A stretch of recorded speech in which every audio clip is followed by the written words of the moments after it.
Hey guys, welcome to an all-new unboxing special right here on ToyWorldOrder.com with me, your host Devall.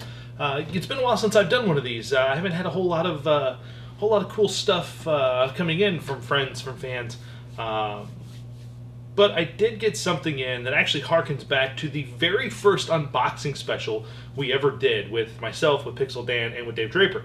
And that big box of stuff was part of a trade with a buddy of mine overseas in the UK named Dom Blanco. And between he and I, I traded some Masterpiece Transformers, and he basically covered the costs of those with this massive box of amazing stuff that he had bought and was here in the States, and he just hadn't had the money to ship overseas to him. So I got two big boxes of stuff, and then there was a third box that was promised to me, and it had been a while. I hadn't heard from him. He kind of vanished off social media and Facebook, and I kind of would message him every once in a while, not bugging him about the box, but just saying, hey, is everything okay? I haven't heard from him in a while. And then the other day, we get home from a trip to St. Louis, and lo and behold, there's a box from the UK with no name of any sender. It didn't have any sender information. It just had the recipient information, which was my address. And it was from the UK, and it was full. It was a lot of stuff. So I was like, I don't know who this is from. I have no idea. I didn't know anything was coming. So I opened it up, and lo and behold, it is the last and final box that was promised to me by Dom Blanco a long time ago. Last year, actually. Last summer. Finally arriving. And not that it's a big deal. It's awesome. I'm glad it's here. And it's full of some great stuff. And I want to show all that to you today. Because buried in this box is some really cool toys. So what do you say that I give you a little bit of an up-close look at what is in this box? Alright, so you can already see some stuff peeking out of here, but let's take a look. Two of the things that are in here are actually some pretty cool things. When these came out, I didn't actually have a chance to get them. Carrie and I were paying 2 mortgages at the time, and these came out during that time, and now they're well, they're a lot of money, and they're hard to find. But Dom actually sent me the 2 volumes, the complete Filmation Ghostbusters series on DVD. Both volumes, both sets, both complete with their little booklets and everything. And that was really cool. That was something he promised me. He asked me if I had them, and I told him no, I never got a chance to get them. And he goes, I got these 2. I don't want them anymore. They're yours. I'll throw them in the box. So that was awesome, because these are really kind of expensive now. And that really sucks. And I'm glad to have them. These are awesome. These are 2. This is a great series. A lot of people. We've talked about Filmation Ghostbusters before. A lot of people kind of don't like it. They say it's a knockoff of the real Ghostbusters, when it's not true. This actually was Filmation's Ghostbusters, was where the real Ghostbusters, where the Ghostbusters movie got its name from. They actually had to license it from Filmation. So these are actually a continuation of the tales told in the 70s, the short-lived live-action series, and these are the kids, and of course Tracy the Gorilla from the live-action Filmation Ghostbusters. So it's a very cool animated series and very well done. One of Filmation's finest series, if I do say so myself. But very cool to have both these series, and I was very happy to have both of them. These are awesome. Also in here is the mail-away Earthworm Jim, and I believe this is the I don't remember what they called this Earthworm Jim, but it's cool to have. I think I do have a mail-away version, but I think he had fallen and broken, so it's nice to have kind of a replacement finally for that Earthworm Jim. And he's very cool. His head still, oops, you can see his head still fires. Now my Earthworm Jim is headless. Oh, there it is. I see it. I found it. But the Earthworm Jim figures from Playmates were really cool. It was a really short-lived line, a vehicle. 1, 2, 3, 4, 5, 6, 7, 8, 9, 10. I think 11 figures in all, including the mail-away. So it's a very short-lived line, but a lot of them are very hard to find complete. It's hard to find them with their accessories. But these are cool figures, and I'm glad to have a replacement for the mail-away. This was the exclusive, so that's pretty cool. Also in here is something pretty cool. This is actually from Disney's The Black Hole. This is one of the figures, and I believe... I don't remember if Mego made these. If you're wondering what I'm looking at, I've actually got the my handy-dandy trusty Tomart's action figure in collectibles volume 1. Let's take a look here. And, when these did come out, these were Mego. I'm not sure who did them overseas. There were, 10 10 figures altogether, and this one was Maximilian. And I believe he had a little stand that he stood on, a little clear stand. But to find this figure with his little leg flaps is kind of difficult because these break, and these even have on here, you can start to you see some of the stress marks of them being moved up and down. So I'm not going to move him a whole lot, but his both his flaps are on here. Both his arms are in pretty good condition. The chrome's in okay condition. It's starting to peel away back here, but the head's still there. I mean, he's this is one of those figures that is pretty difficult to find. And again, he had a little clear stand that he could stand on, and unfortunately, he doesn't stand well on his own. As you can see, he wants to wobble back and forth. But very cool line, and not something that I really had a whole lot of interest to collect. This is more along the lines of Dave Draper's area of expertise. But Maximilian is a really cool robot, and it's a neat little item from Mego. It's very cool. Now, scroll back to my page here. Also in here is a few interesting items. In the 80s, when we got G.I. Joe, over in Europe they were called Action Force, and I actually got a whole slew of without their weapons, but I got a number of vintage Action Force figures, and these were the figures that the European markets got before they started getting these versions of G.I. Joe, which Sergeant Slaughter is also in this box. Before they started getting the actual G.I. Joe, the actual Hasbro ones here, we'll put him over here so you can see a little better. They got these versions, the Action Force versions, and they're very cool. There's three of the heroes, one of the villains, and they're some of them had, like this one has a removable hat, so some of them had removable accessories. They all had weapons.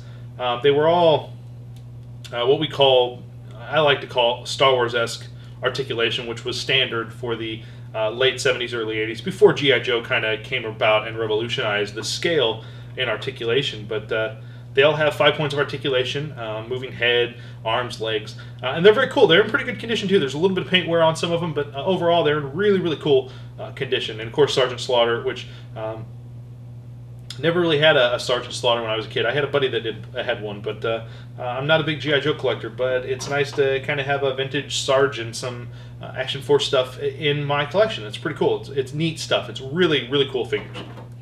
I'll put those aside there.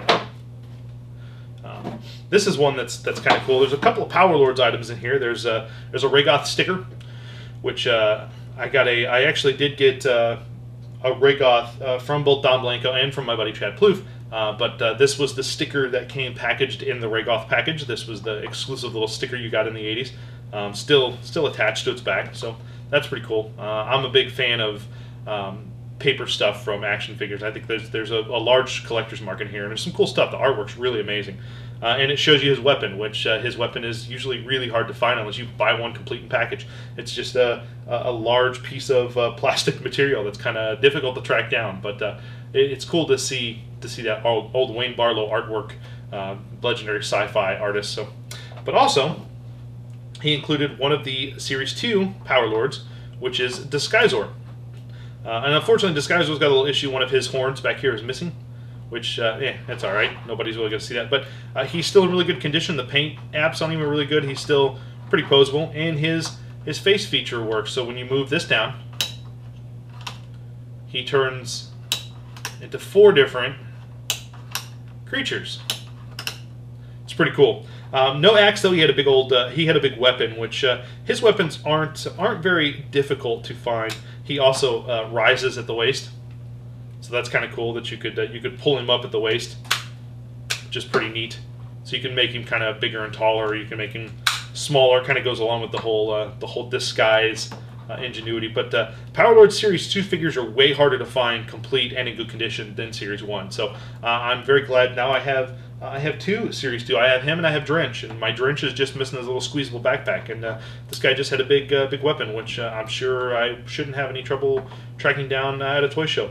And what's cool about these figures, of course, is the articulation. Like they had some articulation that was way ahead of the game at the time. You know, their shoulders, their elbows here, their legs were moved, their knees. He had feet that swiveled, and of course, like the special features like the rising waist and the the changing face. You know, it was pretty unique for the 80s for this line, and it's a shame it failed, which, as you can see, I've got my Power Lords fan club t-shirt on from the new Four Horsemen line, which is pretty cool. But the Skyzord is very cool, and he's one of the figures that the Four Horsemen are doing in their new Power Lords line. So I'm very grateful to have this figure. He's really, really cool. I'm a big fan of these designs and these figures, and I think they're any collector should get a couple Power Lords in their collection because they're pretty darn neat. Put him aside there. I also got a shield, so I'm not sure what it goes to yet. I haven't done a whole lot of research, but this was just kind of thrown in there. So I gotta do some research. Ask my buddy Brent Sgrano what the heck that goes to because I have no idea. But it's got what looks like a little place for a figure fist to fit in there so we can hold it. But again, no idea. There's no markings on it except for some numbers for the mold number, but no clue who that shield goes to. We'll find out eventually. Also in here were some really cool Bionic 6 items. I got the very cool Quad Runner vehicle, which was pretty cool. So it's pretty cool. It's got a recoiling laser blast and a little pop-up cage here, which is pretty cool. I'm not sure. You can also pull the front up, and it's got guns that pop out the front of it, which is pretty darn neat. Bionic 6 is a very interesting line from LJ, and it's one of those weird, odd lines that not a lot of people know of or remember, and then when you do remember them, you're like, oh yeah, I remember that line vaguely. I remember when I was younger, KB toys, they were clearanced out everywhere at KB, and they were really easy to find. But one of the vehicles, the Quad Runner, which is pretty cool. And then I got a bunch of the figures. In here I got the, let's see, I've got the Mechanic, and he is complete. He's got his little Mechanic belt. The wear on these is kind of, unfortunately, normal unless you buy them in package.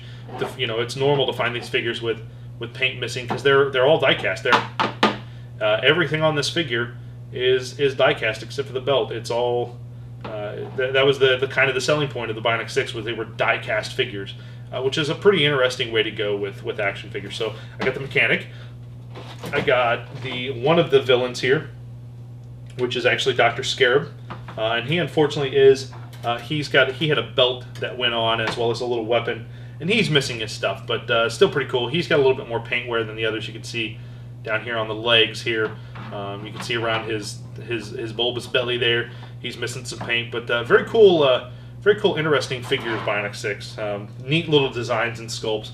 Also in here is to the two women in the line. This one is Helen, and Helen's actually complete. She's got her little flight pack, but she's a little loose at the waist, so she's gonna need some help to stand. But she's kind of cool because not only does she have Bionic diecast parts, but she also has some clear, as you can see, some clear see-through parts there too, which is kind of neat, kind of interesting for a line like this, for a diecast line to have some cool little see-through parts there. She kind of wants to stand. So we've got Helen, and then we've got Meg, and Meg actually is complete. She's got her belt. And that's all the girls came with was the belts, the little flight pack and the belt. But Meg here also has some see-through legs there. You can see the top of her thighs there, and she's got, I mean, again, they've all got paint wear, which is very normal for this line. It's very hard to find this line without any paint wear loose because they're die-cast and, well, they get beat around. I think Helen probably has the worst of it because her leg is almost completely, there's no paint left on that die-cast or on her rear. Which is kind of sad, but it's something. As somebody like myself that could paint, I could probably fix her up pretty good, and I would be. You wouldn't be none the wiser, which was cool because she's going to stay in my collection. But I might try to fix her legs because man, those things are loose. I might try to put something in there so they don't move so much because you can see she just wants to blah. Helen's had a little too much to drink, kids. Blah. And then the last thing on Bionic 6 that was in here was Fluffy, and Fluffy unfortunately has his. Fluffy was the big kind of ape guy, but Fluffy, his right arm here is super glued, so it doesn't move, but the other arm moves pretty good. But luckily it was super glued in such a position that he could be posed, which is awesome. He actually has not as much paint wear on him. He's all die-cast except for the head here is plastic and the arms here are plastic, but the ends of his hands are die cast. His legs are die cast. His hips, his chest here. It's very cool. Fluffy is the whole line really is just darn neat. Here, we'll put Helen on top of Fluffy. Here, Helen, ride Fluffy. Fluffy. Yeah, Helen didn't ride Fluffy. We'll have Helen ride the quad here. She's not going to fit on there pretty, but we'll get her on there anyway. Bionic Six is an awesome toy line, and it's one of those lines that you don't see really heavily collected, but a lot of it is very hard to find. They had a headquarters that is really rare, that I've only ever seen one of in a box. They had some other bigger vehicles. The little vehicles are easy to find, like the Quad Runner and stuff. There's a dirt bike, but there's also a big van, a mule's van. There's some flying chairs that emit little lasers at them. Those are rare. The figures themselves aren't hard to find. It's the accessories that are really difficult to find on these figures, and the big vehicles in the playset. So the playset especially, I've only ever seen one in my entire time, since I was 15 collecting, and it sold for a few $100s. So it's pretty darn hard to find. Let's move these over. I got one more thing here. And I actually didn't bring the information on these, but I was told that actually, there's also a UK version of the Rock Lord's Boulder, his gun.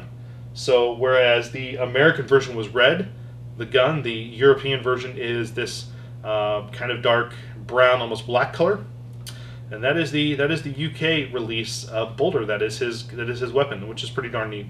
I've got a Boulder weapon, but it's cool to have a UK release. That's pretty darn neat. And then last but not least, these little guys. My buddy Tom Chaos actually told me what these were because he actually has some, but these are from Japan.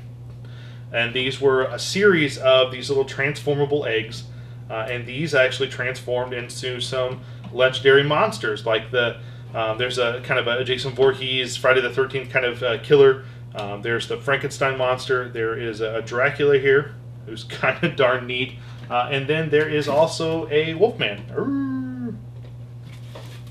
And these little guys were available in Japan. They were boxed. A couple of them came with other little figures, like I think the Wolfman came with a little snake, but basically much in the vein of of Transformers Meteorbs. Let's see if I can get him open here. Basically, there we go. The basic idea is they would open, and then you would put all of their extremities inside. I can get the front of it here. Let's see here. So basically, you would put all of the monster extremities and hide them so that they would be hidden inside the egg here. Let's see. Just like that.